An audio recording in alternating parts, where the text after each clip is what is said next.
Hello বন্ধুরা, তোমরা সবাই কেমন আছো? আশা করি ভালো আছো। তোমাদের সকলকে স্বাগত আমার অ্যালবাম চ্যানেলে।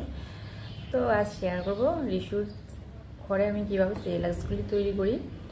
আর আজকে শেয়ার করবো মুড়ির সেরিলাক্সটা। আর রিশুর কিন্তু আমি বাইরের কোনো খাবারই দিই না। আর রিশুর বয়স এখন 8 মাস। আর প্রতিটা মাসে কী খাওয়াই সব কিছু কিন্তু আমি ডাক্তারের থেকে কনসাল্ট করে খাওয়াই। আর ঘরে তৈরি করে খাওয়াতে কিন্তু রিশুর এখন গ্যাসের সমস্যা হয়ই না বলতে গেলে।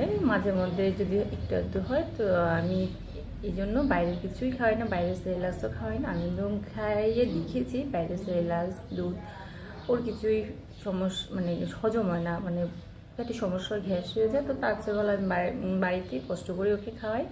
তো আজকে তোমাদের সঙ্গে শেয়ার করছি মুড়ির সেরিলাক্সটা। আর মুড়ির সেরিলাক্সটা আমার রিশু খেতে অনেক অনেক ভালোবাসে। তো আশা করি তোমাদেরও যাদের ছোটো বেবি আছে এই সেরিলাক্সটা বানিয়ে খাওয়াতে পারো। তো দেখো কীভাবে আমি মুড়ির সেরিলাক্সটা ঘরে তৈরি করি। এখানে কিছু ড্রাই ফ্রুটস নিয়ে নিয়েছি, তবে আমি ড্রাই ফ্রুটসগুলি ভাজার আগে আমি জল দিয়ে ভালো করে পরিষ্কার করে নিয়েছি। যেহেতু ছোট্ট বেবি, তাদের খাওয়া দাওয়া যতটা পরিষ্কার রাখবে ততটাই বেবির জন্য ভালো। দেখো এখানে নিয়ে নিয়েছি কিছু কাজু বাদাম, আমন্ড, তারপর নিয়ে নিয়েছি আখরোট দুটো। আর এই মুড়ির সেরিলাক্সটা আমি 1 সপ্তাহের জন্য বানাবো। আর নিয়ে নিয়েছি এখানে কিছু মুড়িগুলিকে ভালো করে এখন একটা সিদ্ধযুক্ত চাল দিতে ভালো করে চেলে নেব। আবারও বলছি, যেহেতু বাচ্চার খাবার যতটা পরিষ্কার রাখবে ততটাই কিন্তু বাচ্চার জন্য ভালো। তো মুড়িগুলিকে আমি চেলে নিয়েছি, আর ওইখানে ড্রাই ফ্রুটসগুলিও ভেজে নিয়েছি। তো এখন মুড়ি আর ড্রাই ফ্রুটসগুলিকে একসঙ্গে গুঁড়ো করে নেব। আর এই ড্রাই ফ্রুটসগুলিও আমি ডাক্তারের সঙ্গে কনসাল্ট করে নিয়েছি যে এই ড্রাই ফ্রুটসগুলো এখন আমি দিতে পারবো এই সময় থেকে। আর বন্ধুরা, যারা অলরেডি সাবস্ক্রাইব করে নিয়েছে তাদের অসংখ্য ধন্যবাদ। আর যারা এখনও সাবস্ক্রাইব করেন, প্লিজ আমার চ্যানেলটিকে সাবস্ক্রাইব করে নিও।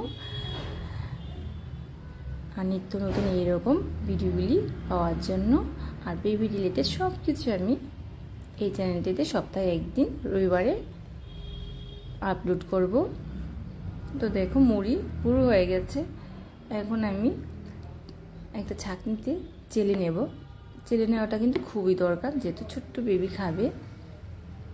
এখানে ড্রাই ফ্রুটসগুলিও যদি কিছুটা আস্ত থেকে যায়, সেগুলিও কিন্তু পুরো থেকে যাবে। তাই যতটা সাবধান থাকবে ততটা বেবির জন্য ভালো। তাই আমি জন্য ছোট ছাঁকনি দিয়ে চেলে নিচ্ছি।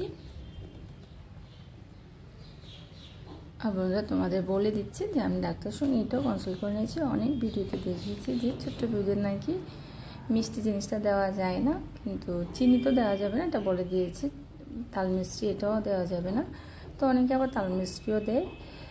ডাক্তার বলেছে যে ওকে গুড় দিতে পারবো, যে কোনো গুড়, তবে মিষ্টিটা প্রয়োজনের তুলনায় বেশি না, অতিরিক্ত যেন না হয়।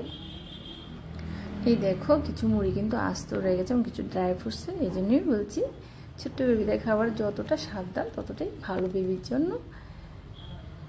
তো এই গুঁড়োটা আমি 1 সপ্তাহের জন্য তৈরি করেছি। বেশি কিন্তু গুঁড়ো এইরকম সেরিলাক্স ঘরে কিন্তু বেশি দিনে তৈরি করা ঠিক নয়।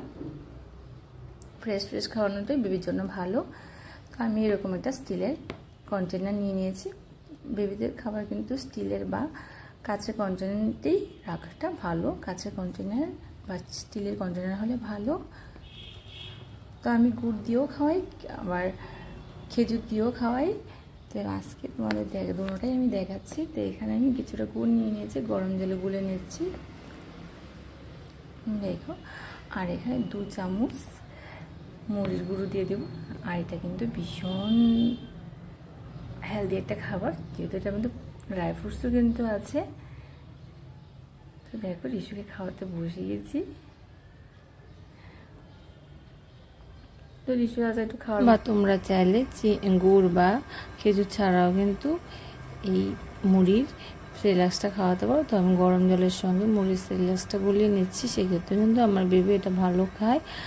আর তোমরা কিন্তু অবশ্যই ফর্মুলা মিল্ক বা ব্রেস্ট মিল্কের সঙ্গে এটা গুলিয়ে খাওয়াতে পারো। এই মুড়ির সেরিলাক্সটা এই হেলদি কিন্তু ভীষণ, আর খেতেও কিন্তু এটা খুব সুস্বাদু, কারণ এটাতে ড্রাই ফ্রুটস দেওয়া আছে যেহেতু। আর দেখো আবার আমি অনেক সময় খেজুর দিয়েও খাওয়াই। তো এখানে একটা খেজুর 10 মিনিটের মতো দুটো খেজুর ভিজিয়ে রেখেছে। তো খেজুরগুলি থেকে এখনও 10 মিনিট ভেজানোর পর এটা থেকে কিন্তু যে খোসাটা মানে বাকলটা কিন্তু খুব আস্তে ইজিলি উঠে যাচ্ছে, যে তোমরা দেখতেই পাচ্ছ। তো দেখো খোসাটা ছাড়ানোর পর আমি কিন্তু বিচিটা ফেলে দিয়েছি। খোসা আর বিচিটা ফেলে দেওয়ার পর একটা ছাঁকনি নিয়ে নিয়েছি, আর তার নিচে একটা পাত্র আছে গরম জলের। তো তারপরে এভাবে আমি পাল্পটা বের করে গরম জলটার সঙ্গে গুলিয়ে নিয়েছি। এই দেখো আমি গুলিয়ে নিয়েছি, তাই এটার সঙ্গে আমি 2 থেকে 3 চামচ মরিচ রিল্যাক্সটা মিশিয়ে নেব। আর মরিচ রিল্যাক্স বা যে কোনো ছাতুর রিল্যাক্স কিন্তু একটু পাতলা হলে ভালো, না হলে কিন্তু এটা গলা আটকাতে পারে, তাই এটা একটু পাতলা দেওয়ার চেষ্টা করবে। দেখো আমি কীরকম পাতলা করছি, এই দেখো এটা কিন্তু গলাতে আটকাবে না।